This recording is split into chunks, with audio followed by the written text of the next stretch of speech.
ఇప్పుడు విపరీతం ఎట్లయిపోయిందనంటే అసలు కంటే కొసరోళ్ళది ఎక్కువైపోయింది. ఎవరిది ఏ ట్యూబో తెలుస్తలేదు మాకు. ఇక ఆ ట్యూబ్లో ఎక్కడికంటే అక్కడికి వెళ్ళిపోయి ఏది పడితే అది మాట్లాడితే అక్కడ ఉన్న ప్రజలు ఏమన్నా అంటే చూసిరా జర్నలిస్టుల మీద దాడి అని. జర్నలిస్ట్ అనే పదానికి డెఫినేషన్ ఏందో మీరు డిసైడ్ చేయండి. మేము ఎవరిని జర్నలిస్ట్గా చూడాలో మీరు చెప్పండి.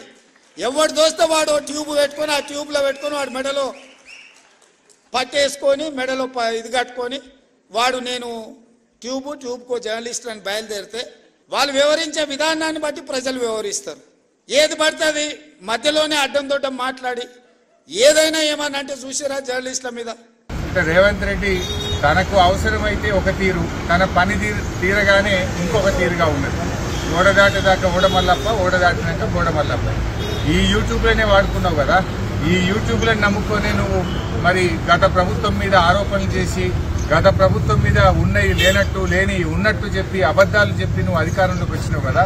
అవే యూట్యూబ్లు నీ బండారాన్ని బట్టబయలు చేస్తుంటే, నీ అవినీతిని బయటపెడుతుంటే, నీ యొక్క డొల్లతనాన్ని, నీ మాట తప్పిన తీరును, నువ్వు ప్రజల్ని మోసం చేసిన విషయాలను బయట పెడతా ఉంటే ఇవాళ నువ్వు తట్టుకోలేకపోతున్నావు. తట్టుకోలేక నీ అక్కసును యూట్యూబ్ల మీద వెళ్ళబుచ్చుతా ఉన్నావు. ఇవాళ ప్రజలకు అర్థమైపోయింది ఇవే యూట్యూబ్ ఛానల్ బిడ్డ, నిన్ను గద్దె దించడానికి రాష్ట్రంలోని యూట్యూబ్ ఛానళ్లన్నీ ఒక్కటైతే నీ బండారాన్ని బయట పెట్టరు. ఖచ్చితంగా నీకు తగిన శాస్తి ఈ యూట్యూబ్ ఛానళ్లే చేస్తాయి.